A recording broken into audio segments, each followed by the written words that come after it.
Ladies and gentlemen, boys and girls of all ages, and fellow gamers, it is us. A bunch of guys with microphones who call ourselves the Blunt Force Gamers because we speak it like it is. So it is time for your politically incorrect podcast. Today's episode, we're talking about, well, Mortal Kombat, video games, Activision, Bethesda, and all these other fucktards screwing shit up. So, here I am, Game Goblin, and the moniker has actually showed up this week on time. Hello, moniker. Hi, everyone. Welcome back to another episode of Blunt Force Faggots. Gamers. I am not a bundle of sticks. I'm also sitting with... Darth Blasphemous. And... Kazurkan, the Lord Dragon. Alright, and I've remembered this week also, this button right here for the intro. Be right back. Feeling tired at the gaming table? Want to hear foul-mouthed jackasses poke fun at gaming companies when they screw up? Want an honest, street-level opinion from a team of gamers that call it like it is? Then Blunt Force Gamers may be the podcast for you. Listener discretion advised. Okay, you fat Charlie Manson-looking motherfucker. Wait, You hold dared call me a bundle of sticks? I do. I am not on the cover of a Led Zeppelin album. How dare you, sir? How dare you? And I say good day, no everlasting gobstopper for you. Oh. I'm gonna sell your secrets to, fucking other candy companies then. To Nestle, the slave traders. Yeah, them. N-E-S-T-L-E-S, because slavery is the best. They promised me a free slave, now I can get all my yard work done. Come with me, and you'll see a world of OSHA violations. It's true. Alright, so, Moniker, you were talking about Mortal Kombat being the greatest fucking thing ever. Yes, it totally is. No, but seriously. I guess I will be taking the position of devil's advocate. Because of all the controversy that's been happening with Mortal Kombat 11, good lord. I actually did pick it up. Even funnier, I picked up a copy for the Nintendo Switch. Yeah. Let me just say, there's a reason why, even after the game came out, the Switch has, like, its news article, the little articles about what's new, sales, whatever. There wasn't any gameplay footage of the Switch edition, and even after the game came out, and they finally did release the gameplay, it just showed two people looking down at their handhelds without any of the gameplay. So the only way you're going to see it, well, I mean, you can go on YouTube now, but for that brief period, the only way you saw gameplay is if you got the game. Well, let me tell you, that's some PS2 graphics right there. Holy shit. Oh, the crypt is terrible. It looks like none of the textures have rendered. It's all, that kind of weird blur. No wonder they weren't showing photographs of it if it looks PS2 level. Yeah, it's... Did they alter the blood and the gray sweat also? No, they didn't do that. I mean, they did keep all the blood and gore, which is kind of interesting. I'm still keeping my fingers crossed that they'll pull a Soul Calibur 2 and we can see, like, frickin' Link in Mortal Kombat get his little twink ass just pulled apart by Noob, Saibot, or Scorpion or some come on, shit. dude. It's all about that Shaggy, man. Oh, fucking Shaggy. Yeah. I think there's actually a petition to get him in on one of the combat games. There is. $5 says there's already like 5 mods. I think I saw something like someone went through the data and they're going to put like Terminator in it. He's going to be like one of the first cameo characters for Mortal Kombat 11. Why?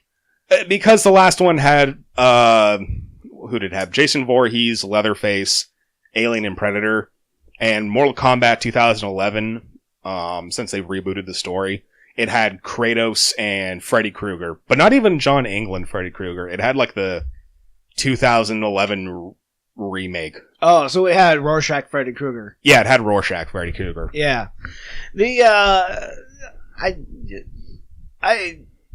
I'm having trouble formulating my thoughts here as to why I am disagreeable to seeing mass-produced television movie monsters in my Mortal Kombat game. At the same time, I'm kind of excited about it. It's weird ambivalence.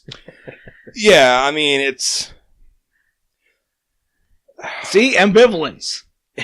Yeah, I mean, it's cool because on the one hand, it's like, oh, hey, I can play a modern video game with Alien versus Predator. But then again, that was for Mortal Kombat X, and I think Alien and Predator came out like 3 years ago now, so... the only character I want to see in a Mortal Kombat game legit, if they keep doing this shit, is Ash. Complete with chainsaw replaced hand. Yeah, and boomstick. And a boomstick for his finisher. Yeah, that'd be good.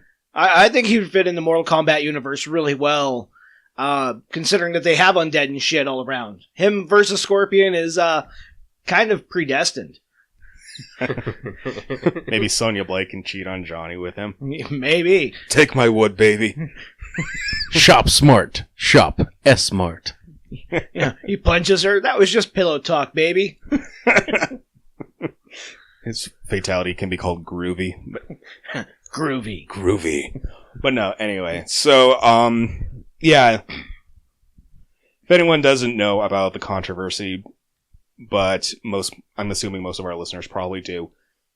So, people got riled and uppity, we know who, about the costumes of all the female combatants. Kitana, Jade, Scarlet. How much more equality, divisive, whatever the fuck words, can Mortal Kombat get? Johnny Cage has been shirtless since the very first fucking game. Well, not only that, but and he's been ripped.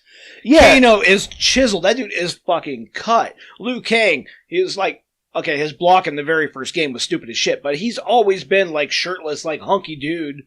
Yeah, I mean, he's pretty much like Jackie Chan meets, combination of Jackie Chan and Bruce Lee. Yeah, I mean, that's like, him. They've always, like, did the super male characters in that, where they were just, like, beefcakes. Fucking Shao Kahn. Shao Kahn. Yeah, and they still are, which is the thing. I mean, you can play a Shao Kahn now. I mean, that's pretty cool. But again... He kicks your ass in Mortal Kombat 2 wearing basically a YMCA gay man's jock strap and shoulder pads. And a samurai helmet. And a samurai helmet for no fucking reason. Yeah, and it's like, in my opinion... I just got kicked, my ass kicked in Outworld by a transgender in a Kabuto. Yeah. Mortal Kombat has been inclusive as fuck in many regards. I mean, yeah, they're borrowing a lot, and like the very first game, they were making up Asian speak when Raiden was doing his stuff, and Raiden was played by a Latino.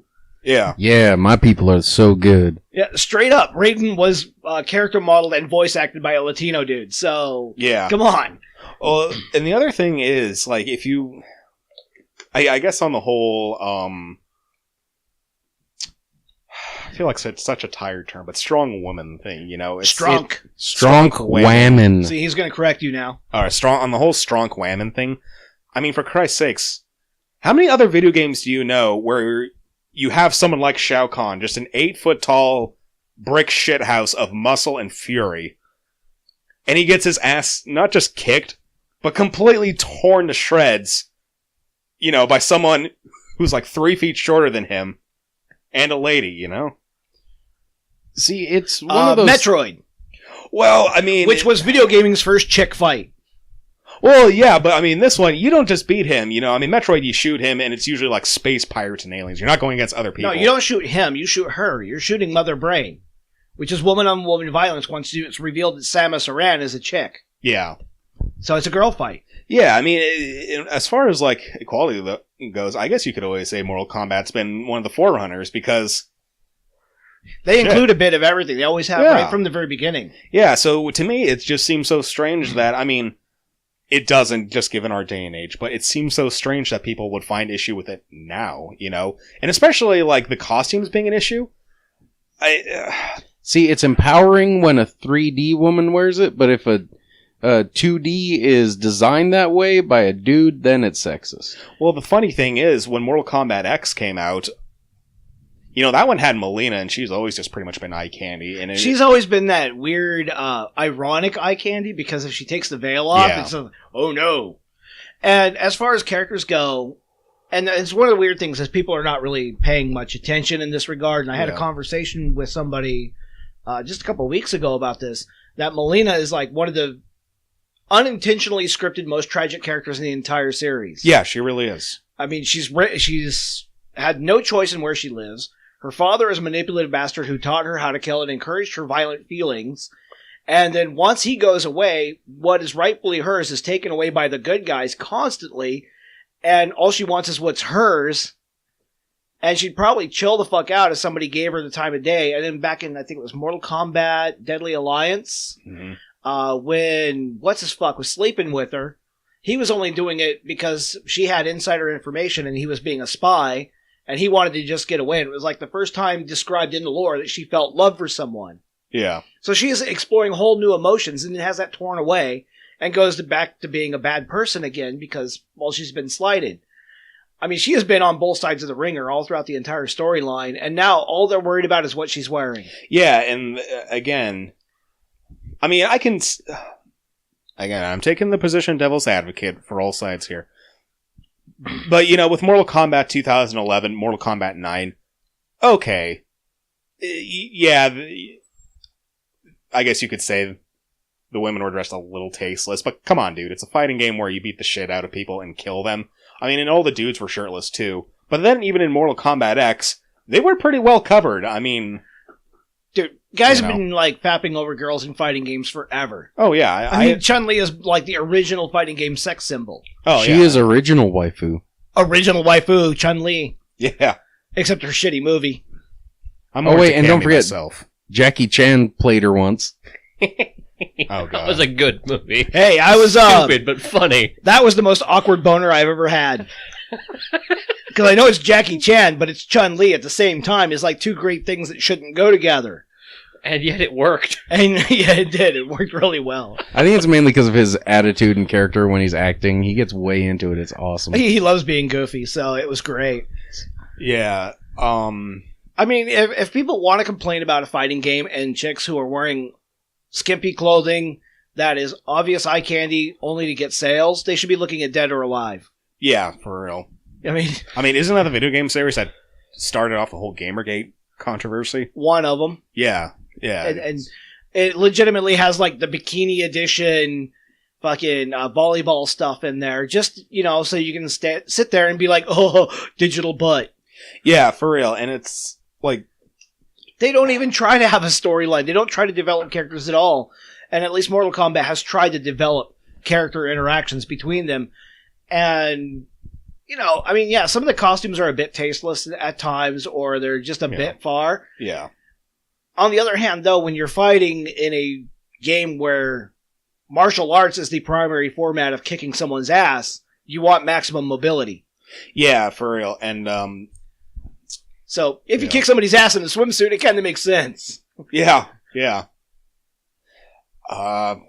Shoot, sorry, totally lost my train of thought here. You were flying the Polish Railways again.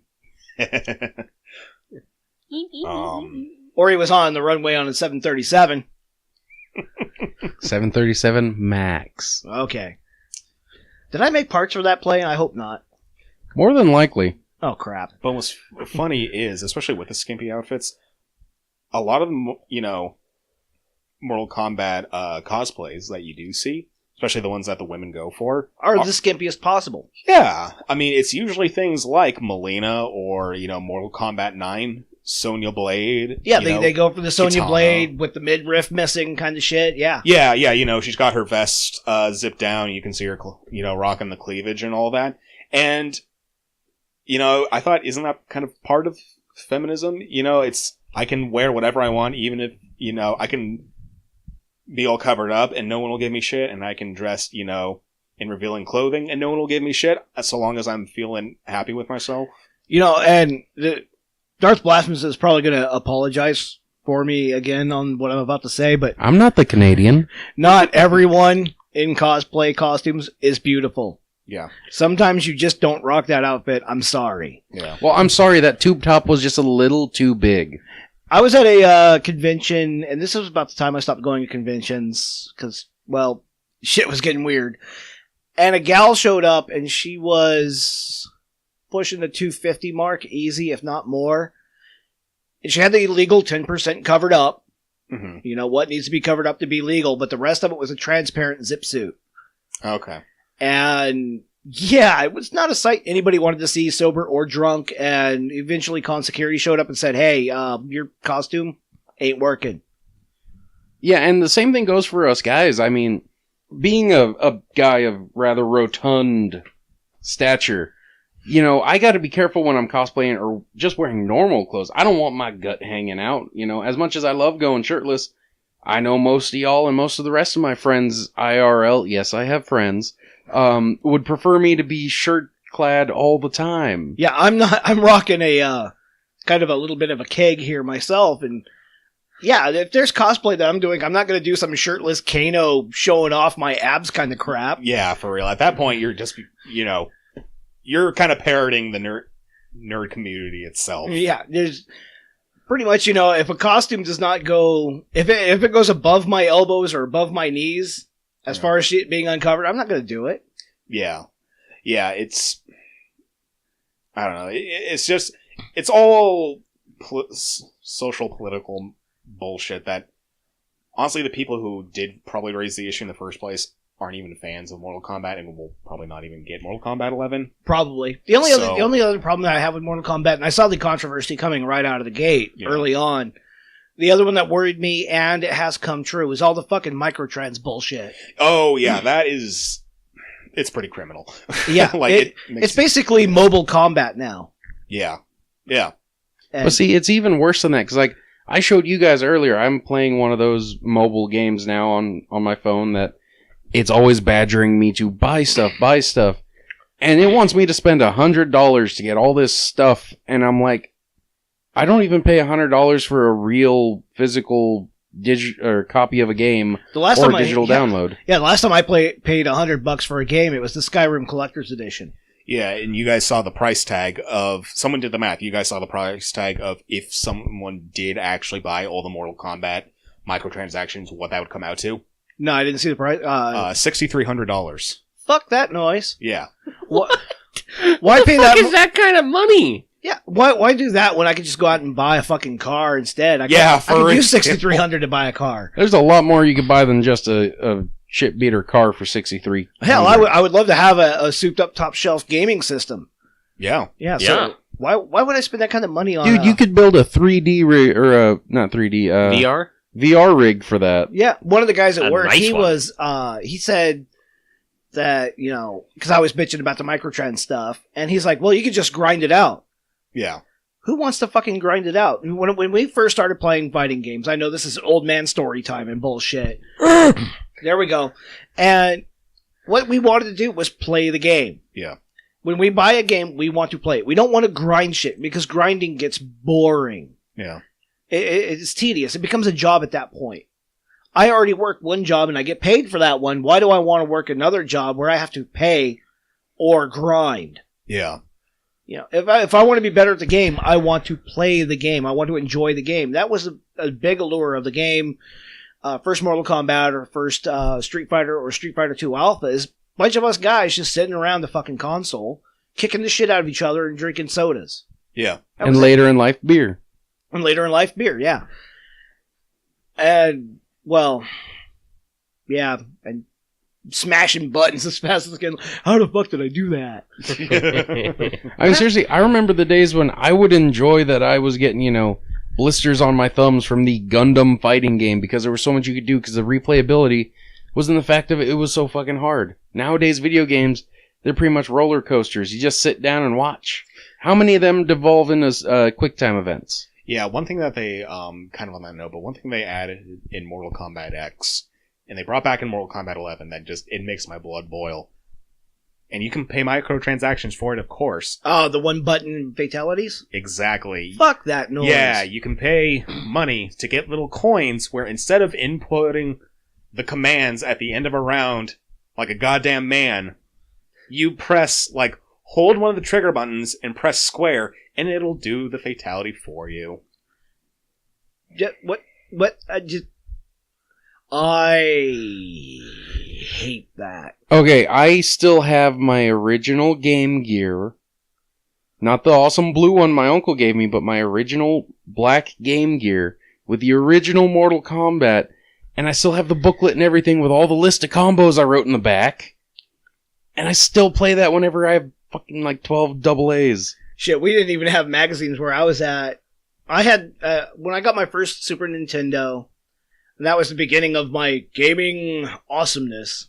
Dun, And- dun, dun. Yeah, I was basically like a little mafia don in high school for a little while there, just to get enough money to get that fucker. But once I did, and all my friends and me, we hang out at my place all weekend long playing the shit out of the game. We didn't even have notes. And when we learned fatalities, man, that was status. That was prestige. Yeah. When you, it didn't matter what character you were playing, except Liu Kang, because his fatality was the weak one. But if you pulled off a fatality, it was a holy shit moment, and you got me, bro.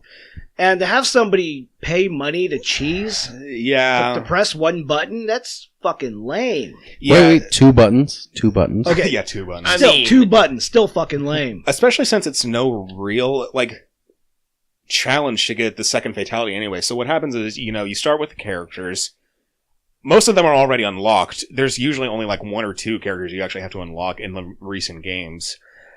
And they'll have 2 fatalities, and you start out with 1, and the other one you have to unlock in the crypt. Okay, but that's not a challenge to figure it out, Yeah. It's just, you just gotta grind so you get the coin so you can unlock it. And then you don't even know if you're gonna get it. It's alright, did I get, Kano's awesome new fatality? Oh, no, background art from development of the game. I love Yay. how they put in the filler background art and shit you don't even care about. Yeah, I mean, the character concept art is cool because you can see, here's, how they went from old to new. That's kind of cool, but it's pencil sketchings of the acid pits. Whoa. Whoa! Whoa, I wonder how cool many your skeletons beans. they've added this time.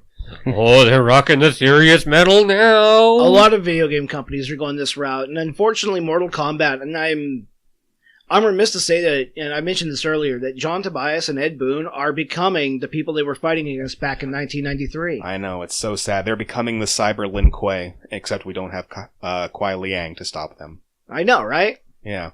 They're putting their fingers into our wallets, Well- grabbing our debit cards and saying, "Get over here!" Well, it's not just that; it's the fact that now the outrage machine is getting on their asses, and instead of standing up to them, they're buckling down. Yeah. Yeah, to a which is bunch so of sad. people who will never, have never, and will never pay for any of this. They will never buy it. Because all they want to do is the outrage, because it gives them feel-goods. It's, the it's, outrage. it's the victim currency at play again. And if we're going to say there's victims here, it's the gamers. Yeah. Because the gamers are the ones who want to sit down and escape from life for just a few hours a day, maybe, or, a few hours a week, whatever time that they can spare. They want to just leave all the war and the bullshit and the politics and all the crap that we have to deal with behind just for a little while and go into a fantasy land where nothing is really real and just fucking play around. Yeah. Yeah. And to We have all this want- shit get injected. We all want sandboxes, but the type of sandbox we want depends on who we are. And Exactly. Yeah, and what I think it's so funny, especially because the other thing was they try to make social commentary, and I don't really think things like Polygon and Kotaku are real journalism. I don't think there's any prestige in working for any of those. What about The Verge? BuzzFeed gamers. Oh, God. But anyway, Oh, the cancer is getting thick in this room. so Jax Jax gets woke. Jax gets woke. He makes Wakanda happen, pretty much, and everyone's hailing it as it is the best Mortal Kombat ladders ending ever. I thought it's a cool ending. It's a fine ending. I don't think it's any cooler than any of the other ones, personally. I mean, even in relation to what's happening, it's just it feels predictable. I'm beginning to wonder about this whole Wakanda shit. Is it a subtle message that's racist without anybody realizing it? That it's like a bunch of white dudes, secretly in a room going, "You have to go back." Wait, they tried that once after the Civil War. They were like, yeah, we will totally go and carve out this portion of, North Africa. Yeah, look at Liberia now. Yeah. I mean, I don't know. To me, it feels patronizing. It is patronizing. I understand that games are supposed to be a fantasy, but when you inject real life politics and fifis and shit into them, it becomes patronizing. They also had a refugee overt. thing in the game. Did you guys know about that? They have what? A refugee commentary. Oh, Jesus! And guess who the refugees are? Fucking Tarkatans. Really, Tarkatans? Wait. The Tarkatans, yeah. So, there's a scene where Kotal Khan, you know, the guy who plays Shao Kahn, like the Yeah, big ass Kotal dude. Khan. Well, it turns out him and Jade had been a thing the whole time, which is fine. I think it's kind of sweet. But, you know, they're trying to... Shao Kahn is brought back because it's all... The timelines get messed up. Yeah. Shao Kahn's up to his old tricks. He's reallying himself with Baraka and the Tarkatans. The Tarkatans are pissed, especially at Kotal Khan, because Kotal Khan pretty much genocided the shit out of them. So they're sneaking into their camp. And, this is after, you know, he makes a line about Outworld. It is the code of Outworld to protect all refugees. And then they go into... What? Yeah. That's... Well, then they go in, and they're trying Brain hurt. They're trying to be stealthy, right? And, you know, there are all these Tarkatans, which, you know, they're being stealthy, all the warriors, they don't want to trigger an alarm. Then there's, like, a female Tarkatan, but she's, like, scared of them, you know?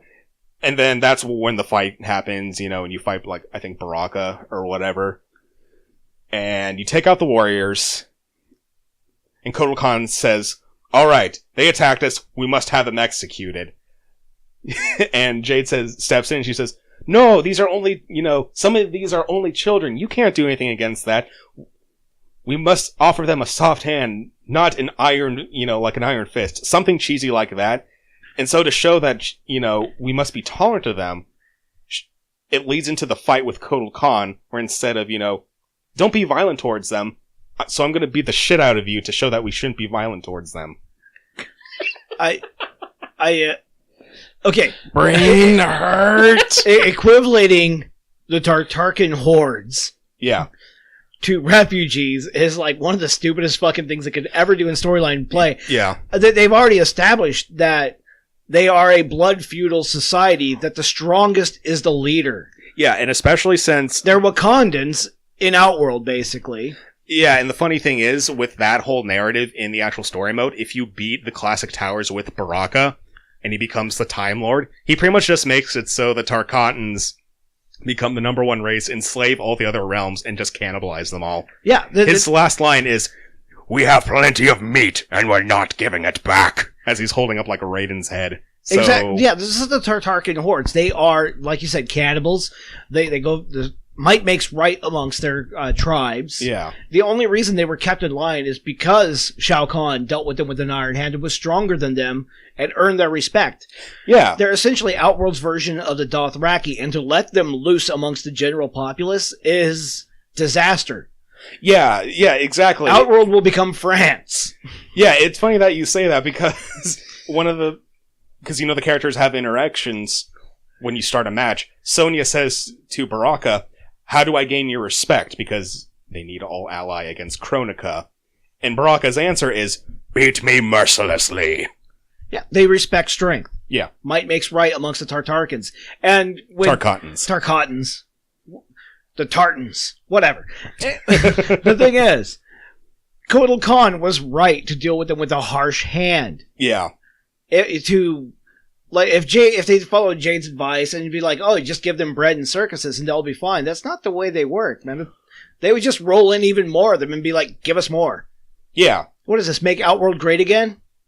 Yeah, pretty much. I mean, you know, at least with like Shiva and the Shokan, I mean, they're just kind of neutral and want to be left the fuck alone, and that's fine.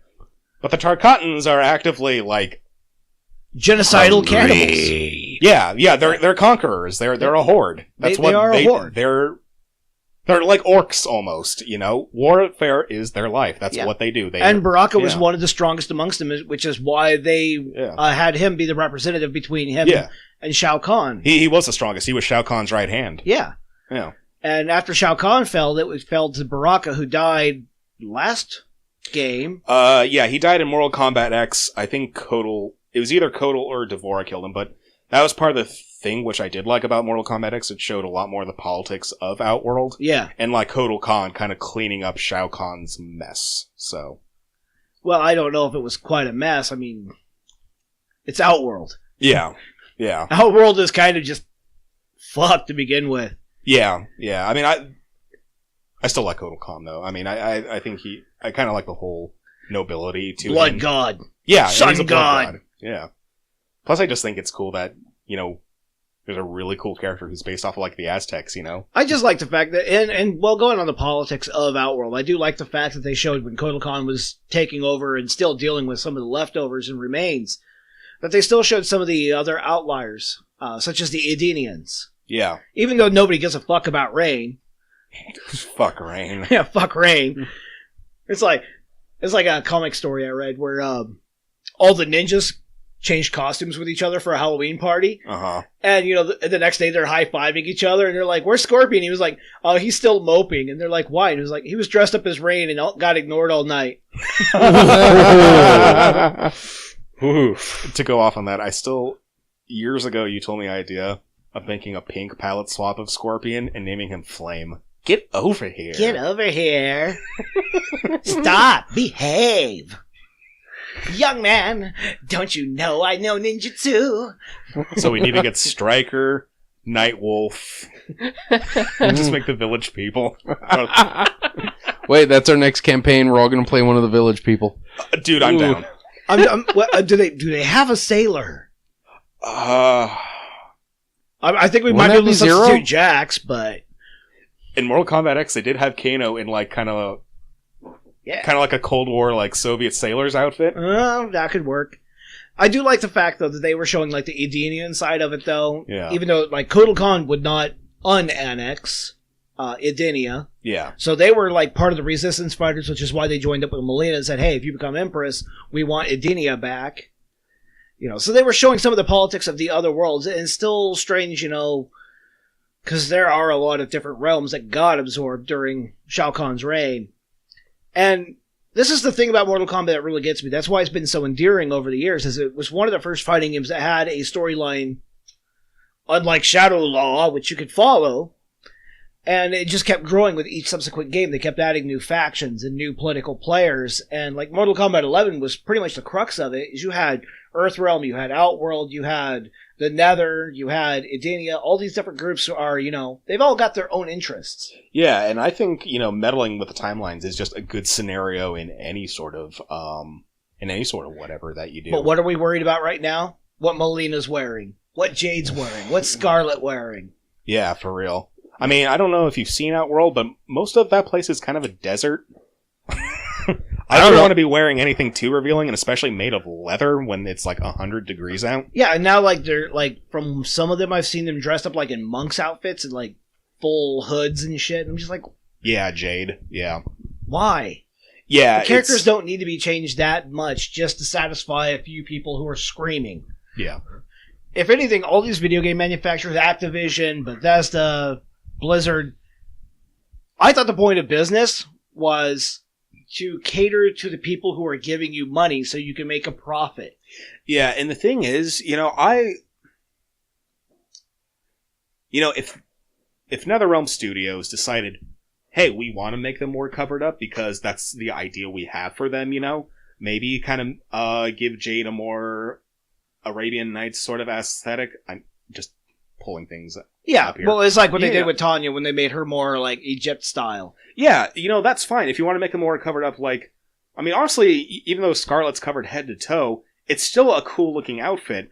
But the fact is, it wasn't done out of creativity, or we think, hey, that looks cool. It was done out of shit, trying to save and it face. goes and honestly, it goes against her core concept. Yeah, she's basically the Mortal Kombat equivalent of Oni-Chanbara, the video game.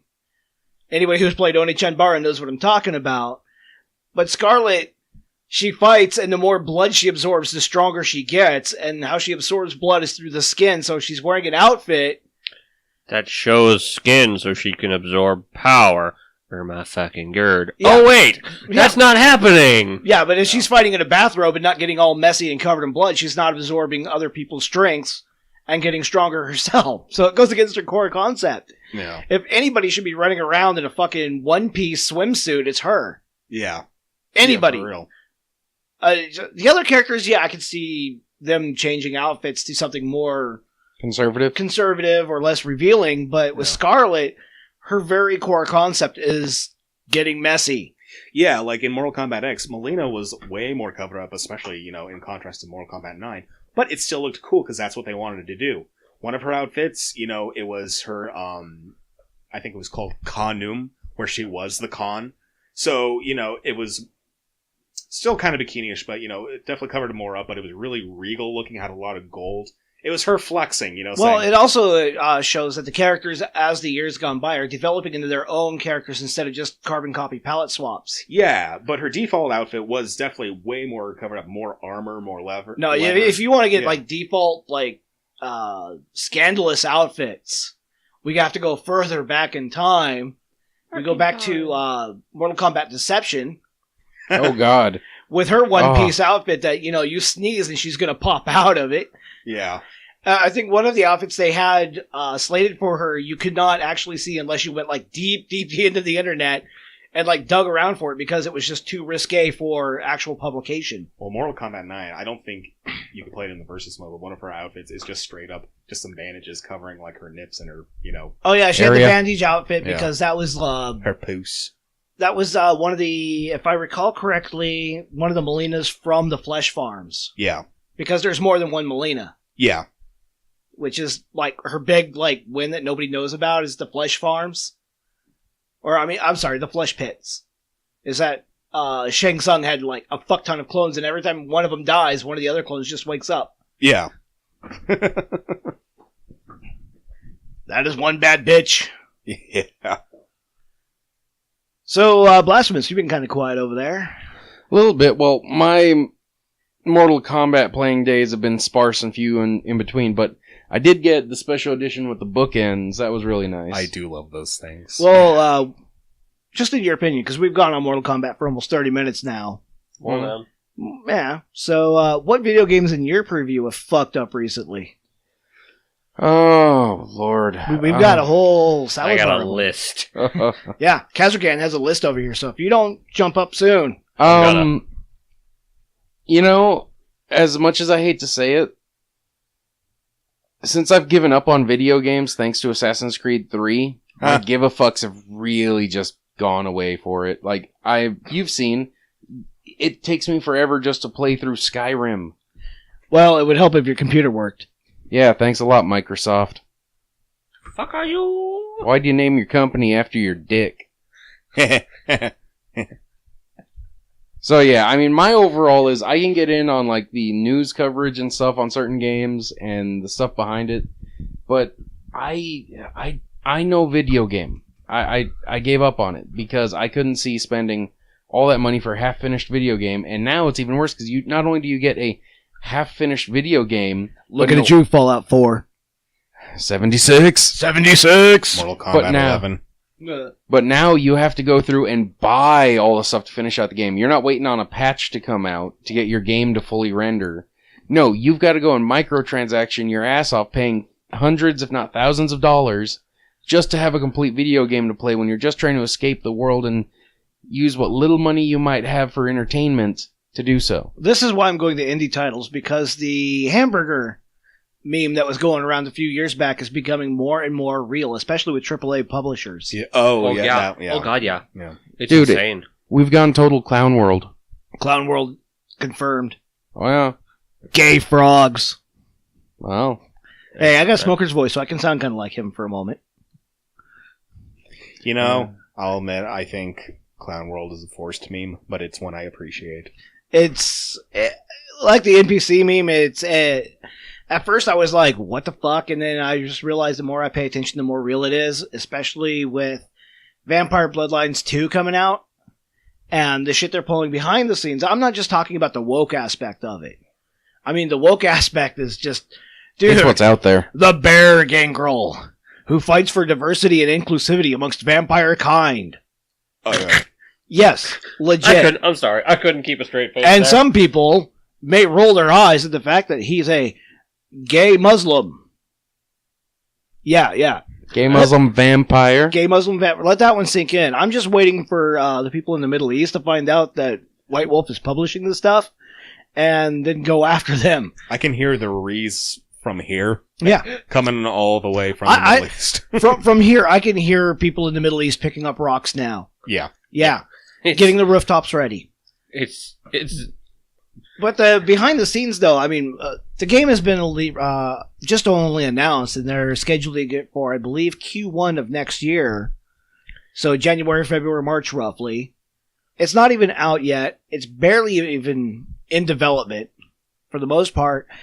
And you can already pre-order it. Like, collector's edition with a bunch of bells and whistles for $75. Yeah. Which $5 says you're not even going to get half of it the way they promised it.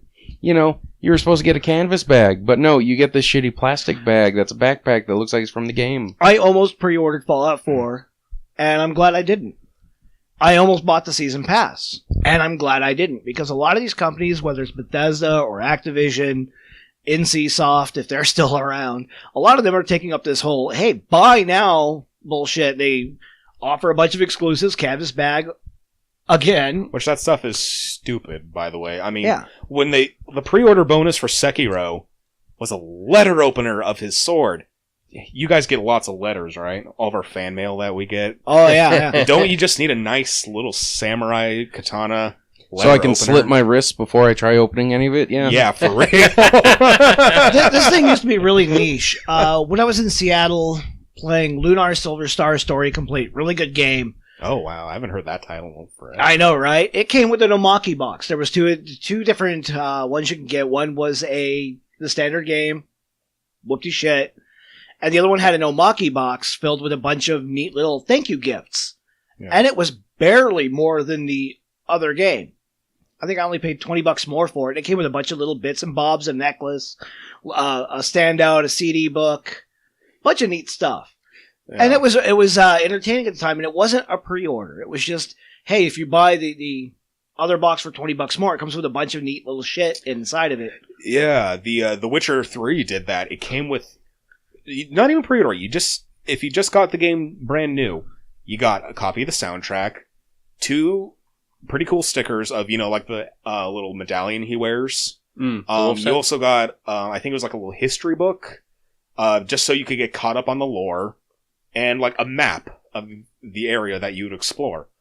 All of that. I mean, the soundtrack alone is pretty cool, but all that other little bonus stuff. Yeah. And there's a note in there that just said, "Thank you for buying our game. We worked so hard on it, so we wanted to throw in some extra stuff for the gamers." They're actually one of the few companies left that I have some respect for. Yeah. CD Projekt Red, whatever you're doing it good. And Vodka and Slavic magics. Yeah. yeah, it's what we can do is vodka and Slavic magic. Yeah. We can squat over the gaming industry. We can take a squat over the gaming industry and wipe our ass with a Mass Effect Andromeda. No, you know the one that really got me that I liked? Resident Evil 4. The soundtrack from that was worth it alone. I'm so glad my uncle got that. He didn't like it, so he gave me the soundtrack, and oh my god, best gift ever. Yeah. I think soundtracks are great. Yeah. Soundtracks are easy to compile, put together, and release. I don't see why they're charging money for them. Yeah. Yeah, and like the thing about soundtracks is it is very simply the shit that is already made. Just slap titles on and put on a disc. Boom, gone. It cost you like 5 cents. Yeah. It costs you like 5 cents, and with the way the internet is nowadays, you can just download the song accidentally. Yeah. And, listen to it on the go on your MP3 player, or you could, check it out on YouTube or whatever. Yeah, for real. It's especially shitty about, the pre-order shit. When Mortal Kombat X came out, the big thing was pre-order and you'll get to play as Goro. And everyone's like, fuck yeah, you can play as Goro. So, then of course it had, the season pass, to get all the, 8 bonus characters. Yeah. And so you pay $60 for the new game, so you can get Goro. And then I think it's $40 for the season pass. I want to say in early 2017 or late 2016. Then they released Mortal Kombat XL. And it went down to $20. So if you just waited a couple of years, you could get like $100 worth of content plus Goro for $20. Well, this is one of the reasons why a lot of people. I'm sorry to cut you off here real quick, but one of the reasons a lot of people nowadays, as I'm going through forums and checking stuff and looking at comments, whether it's on Plebit or on Discord or any of the other channels I go to, a lot of them are doing the wait game. A game will come out, say Q1 this year. Yeah. It's already Q2 right now. They'll still wait till Q4 or Q1 next year before picking that game up, Because A, it'll be cheaper. B, all the information will be out there. And C, they'll save a ton of money. Yeah, I pre-ordered Mortal Kombat 11, despite everything that went down, just because I love the series so much. But after, and I know, everyone's going to give me shit. Well, you should have just gone one of the other versions. I've only got a Switch right now. So, yeah, I don't think I'm going to be doing any pre-orders again anytime soon, unless I get all my facts. Well, a lot of pre-orders. The last time I did a pre-order, again, was for Skyrim back in 2011. Yeah. Everything else since then has not been a pre-order. The only time I picked up a big, fuck you, exclusive, ultra, I'm not a standard knuckle dragger box was for Saints Row 3. No, Saints Row 4, sorry. I got the big box on that one because they had 3 of them on the shelf, and I'm like, give me that big motherfucker over there. Yeah. And the toys that came with it were actually really good. Yeah. But after that, after 2013, around 2014, there's been this huge nosedive on the quality of the extra products that come with it or the promises of what comes with the game. Again, you could look at Fallout 4. You buy the pre-order box and you get the season pass and they say, oh, it's coming with 6 DLCs. And if you compare it to New Vegas, you're like, oh, this is going to be some really awesome DLC to come with this game. Yeah. If you compare it to Fallout 3, you're thinking, oh, it's going to be some really killer DLC. If you compare it to Skyrim, you're going to think, oh, you're going to be, getting some really badass shit. Mm-hmm. And only 3 of those DLCs that came with the game were actually worth the price. Yeah. And the other 3 were just like, why? And of course they came out with the last one, which was Nuka World, which is the big fuck you. Yeah. A lot of gamers are still pissed about that because it's like, hey, we want the option to be a dick in-game. This is my fantasy. Yeah. This is my post-apocalyptic world. If I want to play a drug-addled raider, let me play a drug-addled raider. If I want to be Captain Hero, let me be Captain Hero. And, a lot of people wanted that choice. So they just said, oh, Nuka World, yeah, you get to be a bad guy and go full tilt. So the quality has gone down. Yeah, I've made it a policy of mine never to get excited about any sort of initial trailer for anything. Because, when they announced Borderlands 3 and they did the trailer, and it just shows, all these still images and then it zooms out and it's a Psycho Mask. Cool. What did I learn about Borderlands 3? Fuck all. Yeah. Fuck all. Well, it's like the 3's shit they coming pulled out. at E3 a few years back where they were showing a Call of Battlefield. And, it looked fantastic. The graphics were just insane. The gameplay looked insane. The battle map looked insane. Everything about it was like, fuck yeah, this looks like a game that first-person shooter players will love. And then when the game came out, they learned that was not actual gameplay. Yeah. It was just all a pre-rendered movie to get you excited. Yeah, it's pre-rendered, it's just to showcase the graphics, and it's like the hook on an essay, You start out with something catchy, and then prepare yourself for 10 pages of just... boring dribble. Yeah, it's like Destiny... that happened. No, dude, my essay would be exciting because my essay would be exciting. Yeah, I'd be like, why Melina needs to be scantily clad. Yeah. 10 pages of that. Harlequin Press would pick that shit up, publish it, and then I would knock 50 Shades of Grey right out of the market. Just bam! Look at this. With 11 pages of awesome. 11 pages of awesome, pictures included. For if my professor happens to be male. You should title it Finisher. Finisher. That actually reminds me of a wallpaper I have. Oh no. Yes. Mortal Kombat brand condoms. When you need to finish her. But I have that as wallpaper. It's in there. I'm sure it'll turn up eventually. I've seen it. So one thing I was going to bring up is with the whole, bundles and pre-order this and special edition that.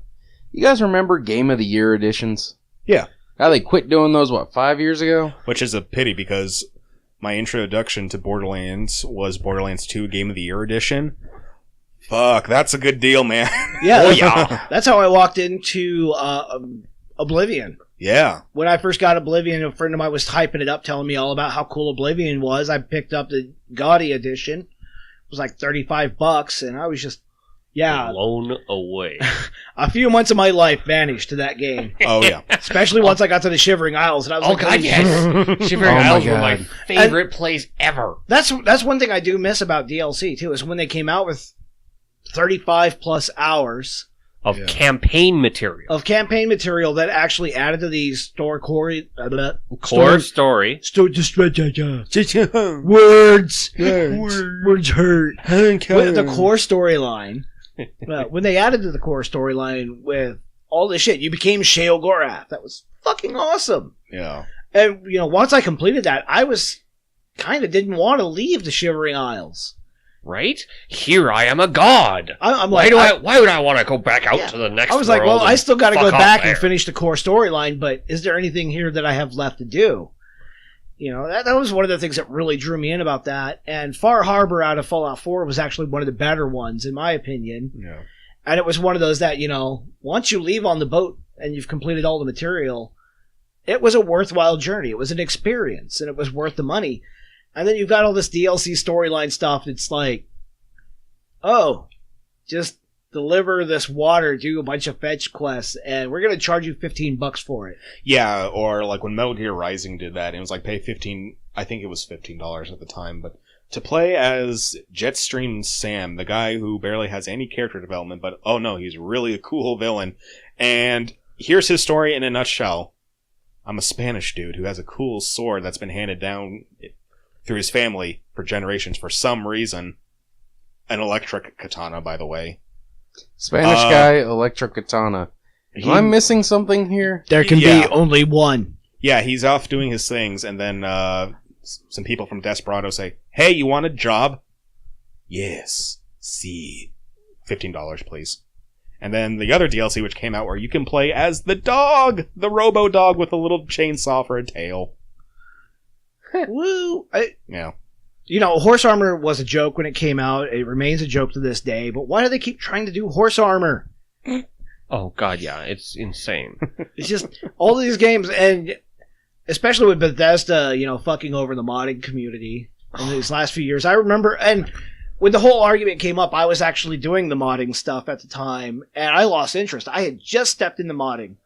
Just barely had my first mod halfway, tailor-made and all this shit.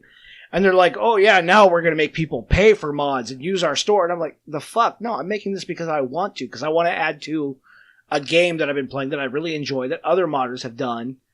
And now you're just stepping in and saying, hey, give us money? Let's all go back to Gary's Mod. Gary's Mod.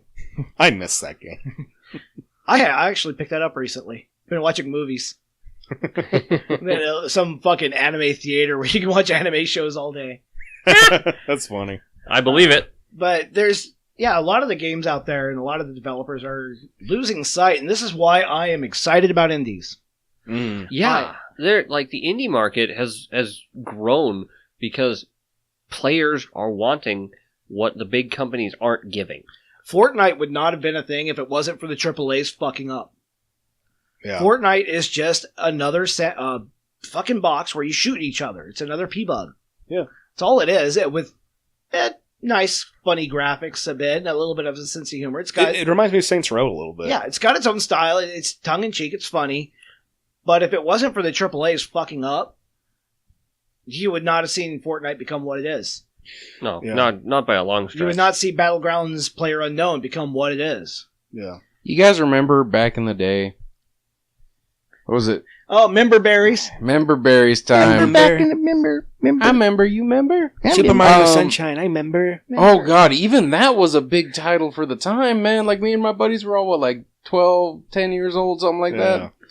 And as soon as one of us got it, man, all we did the whole weekend, we played it. We played the shit out of it.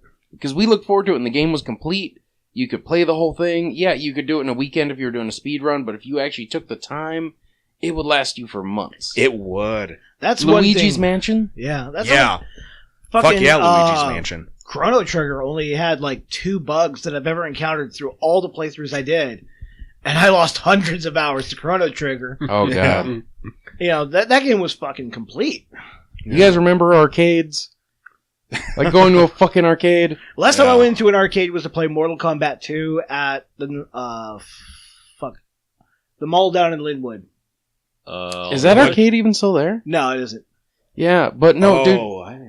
Yeah, you remember that one? Wow. Yeah, I haven't thought about that in years. Mortal Kombat 2 had just come down, and I was like, fuck it, dude. I got $20 in quarters. I'm going to the arcade. That was all. Yeah, so I remember arcades.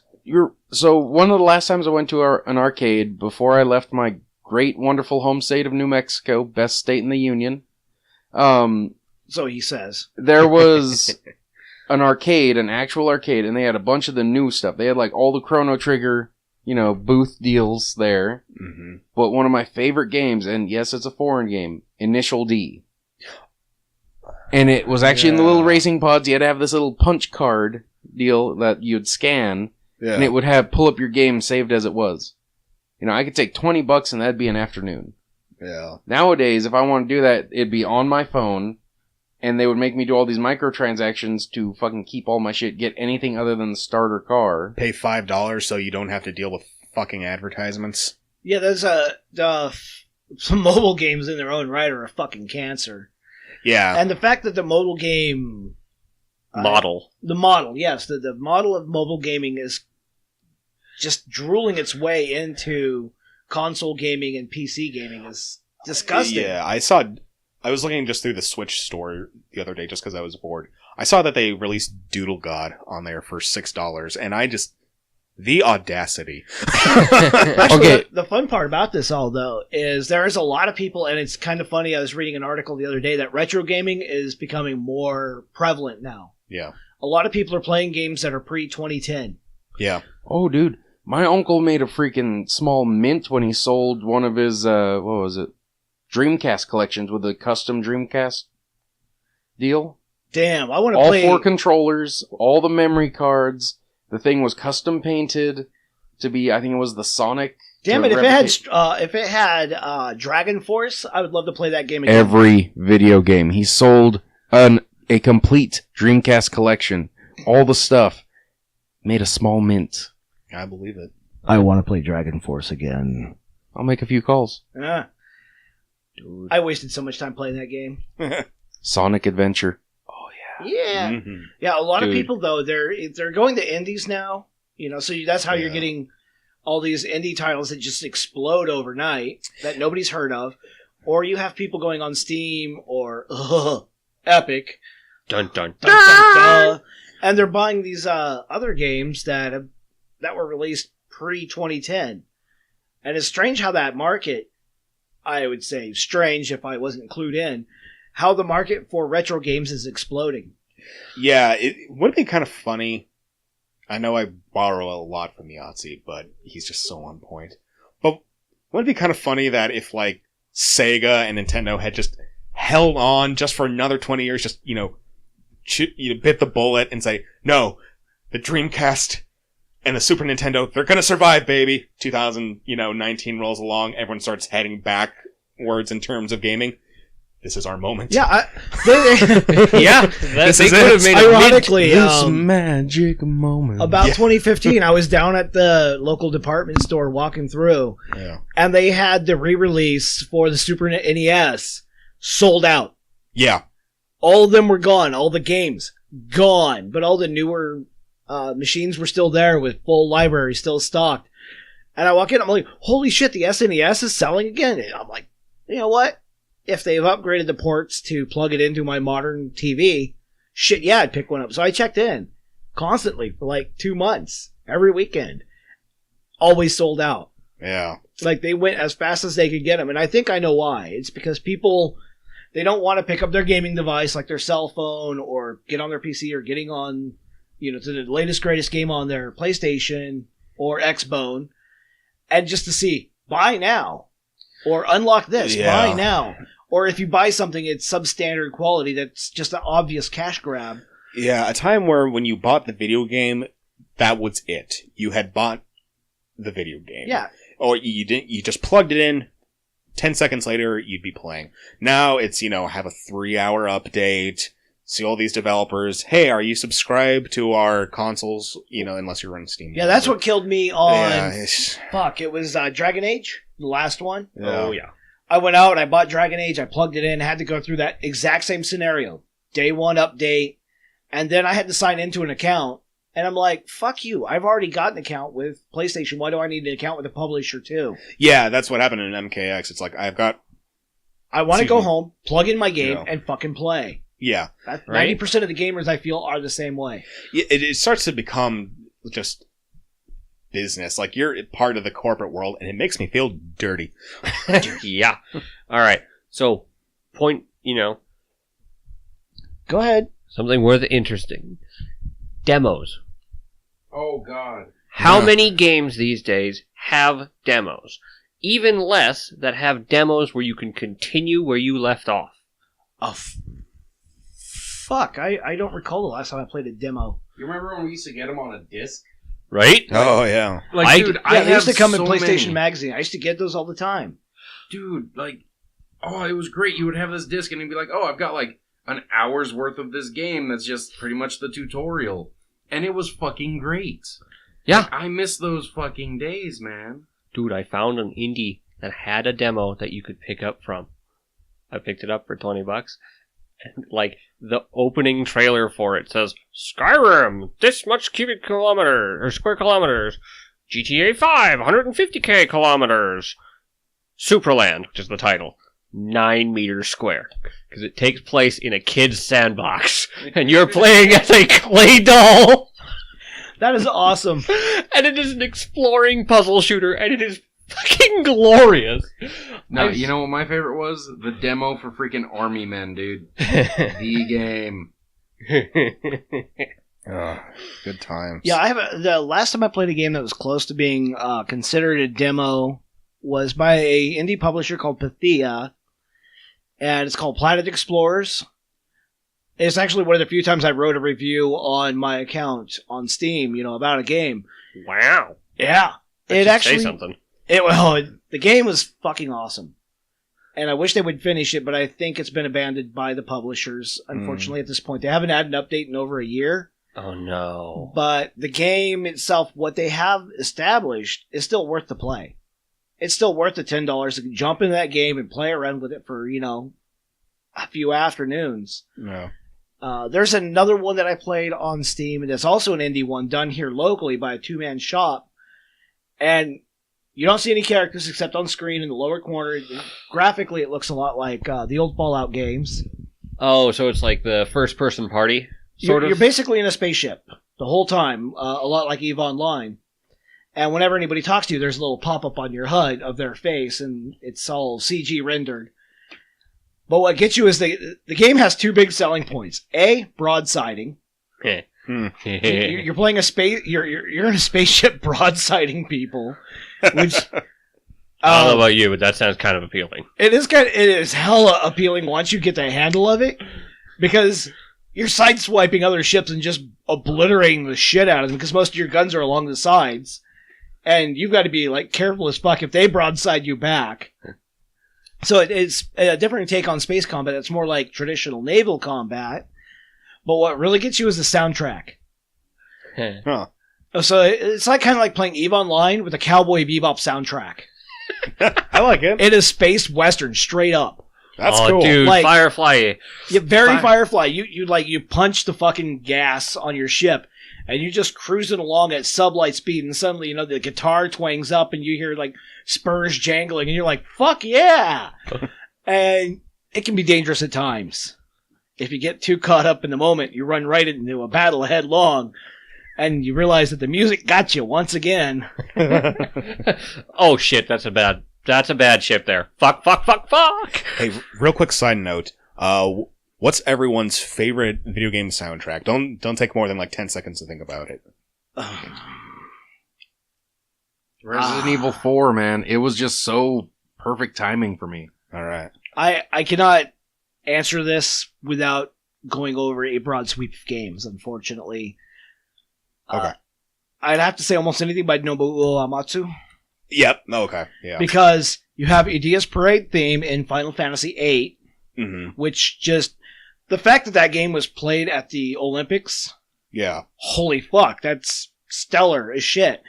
On the same token, Q's March out of Final Fantasy IX, when I first played the FF9, I sat there for literally an hour in my room, smoking cigarettes, eating a pizza, and just sitting in the middle of the marsh listening to the music. I legit did this. I'm like, the first time I ran it, I was like, holy fuck, this is great. Nice. You know, Yeah. so FF9 got me there, and the Hymn of the Faith out of FF10, I've caught myself humming it still to this day. Yeah. You know, I'll be at work, you know, just fucking around, and the next thing I know, I'm like, oh, I might summon Bahamut. Oops. So out of those 3 games, those would be my first 3 song choice picks. Okay. And pretty much any game that Nobuo Uematsu has put his hands on becomes one of my favorite soundtracks automatically. Nice.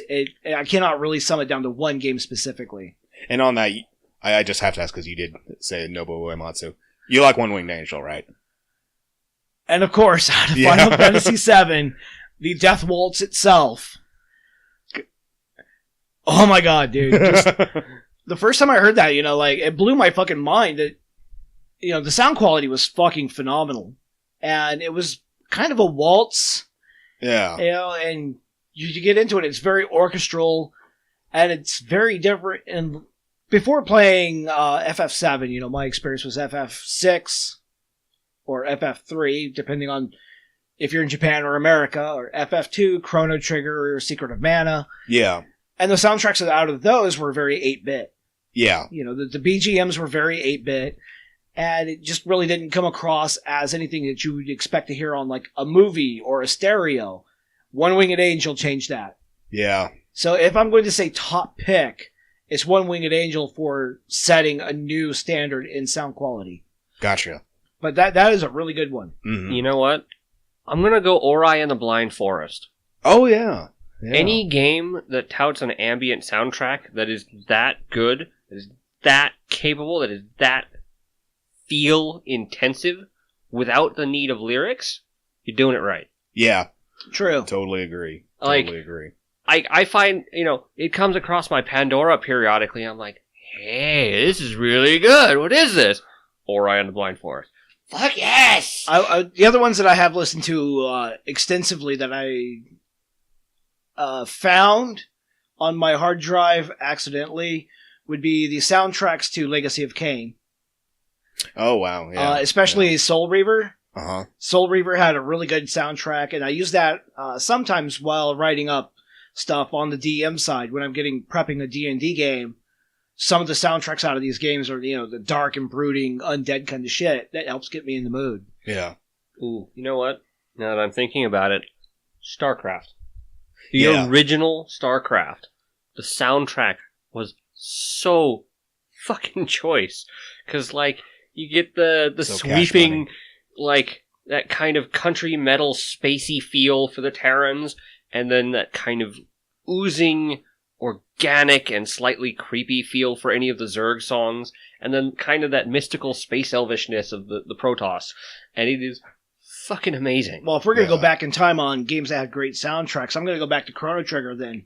Yeah, Chrono Trigger. That's another The one. first time I entered Yeah. the Kingdom of Zeal, Yeah. you know, that soundtrack was just really awesome. And years later, a band called Mono came out, and the lead singer for that, she sings in high E soprano, Really. which is fucking rare as fuck. Huh. So they're a pop band, lead singer singing in high E soprano, and the music, the only reason I love that song wasn't just the fact that her voice was so fucking beautiful, but the fact that some of the sounds they used with their synthesizer was reminiscent of Chrono Trigger. So whenever the song came up on the local station, I was also taken back to my time in Chrono Trigger exploring the Kingdom of Zeal.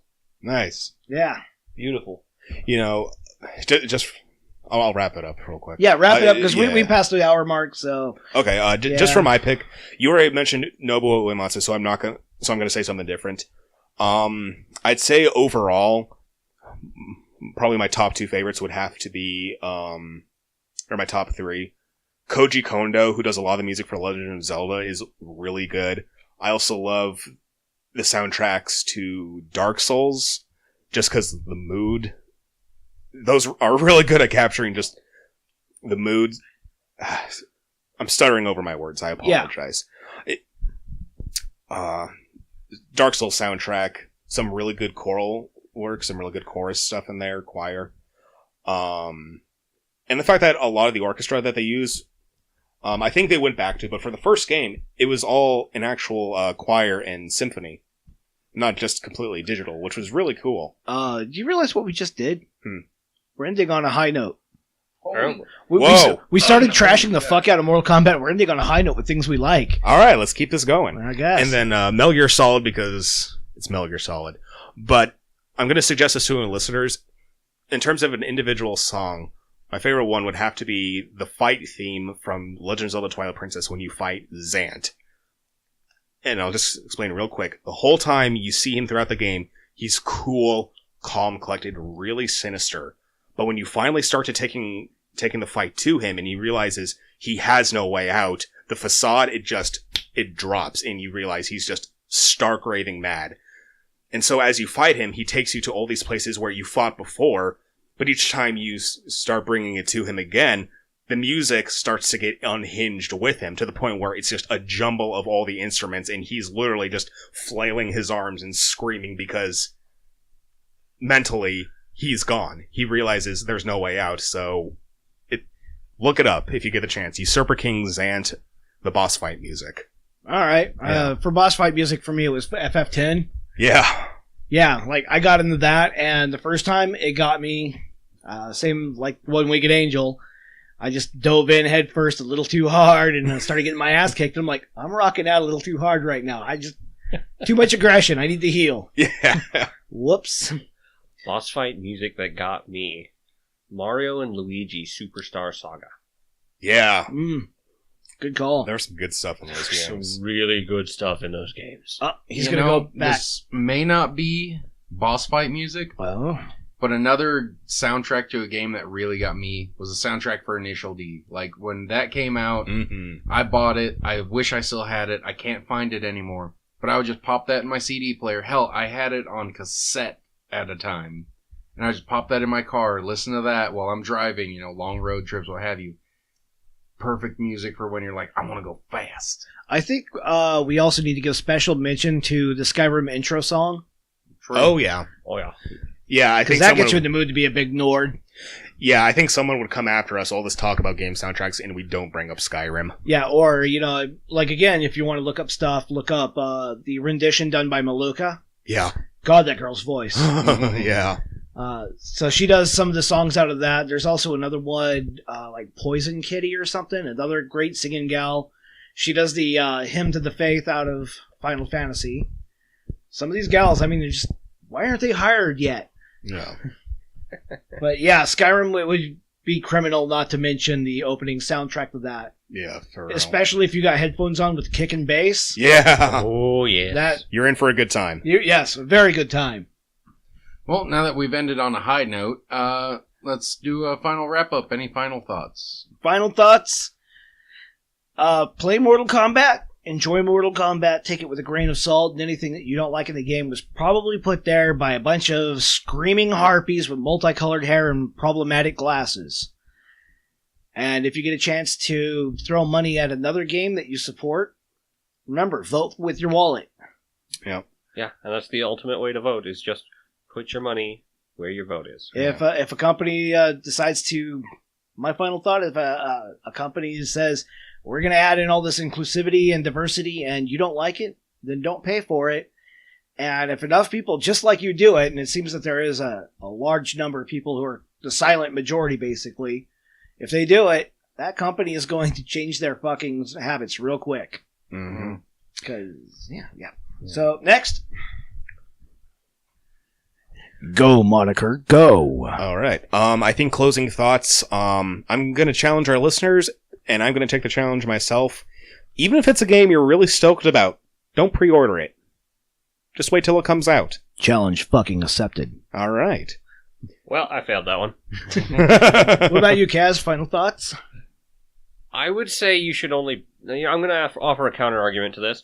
You should only pre-order a game if you like the developer, you like what they've done in the past, and are following with a series. Well, I would, but Deep Silver no longer exists. And there's many tragedies to that nature. Or was it Volition? One of the two. I think it's Volition. Yeah, Volition no longer exists, so neener. Yeah. And Troika no longer exists, and I love the game that they put out. And So, there are neener, good neener. stuff. And It's Interplay is no longer around. So All right. We're trying to end on a high note. Well, you're saying to pre-order from companies that I like, and unfortunately everyone I like seems to close. But moving on, don't be afraid of the indie market, because they're probably going to have the games that are more completed. And some of those games, like the early access, they're still really complete games, or there are some that are really complete games, but they have more that they're adding before they want it to be called an official release. Yeah. And that, the concept is not bad, but I think that rushing companies to collect that money and be that upfront about the fact that it's not finished, I don't want to pay to be in a beta test. If I'm going to do that, I'm going to damn well enjoy it. There's my thoughts on it. And good soundtracks. Good soundtracks. So, for my final closing thought, take some member berries. Go back to the old systems. Find a local gaming store that does retro video games. Look for them online. Emulate if you have to. But go back to a time when gaming actually mattered. When you could get the whole thing for a reasonable cost. And just remember the good times of gaming and hope that by doing this you will get the big companies to come back when you're not spending money on all the bullshit they're putting out. And they'll go back to the old way of complete games, solidly made, and actual innovation. When was the last time you remembered a game innovating? Mm-hmm. I don't. No, I remember games constantly now in the last decade streamlining, which means the opposite of innovation. Yeah. So yeah, definitely vote with your wallet and take some member berries. Find the stuff you like. I know a place that still sells the Jaguar. So, give it a try, folks. Blasphemous signing off. Ooh, member berries. I remember playing Alien vs. Predator on a home VR system. Yeah, and that's me. I'm going to go eat some member berries myself. Game Goblin, signing out. Moniker out. Farewell from the Lord Dragon.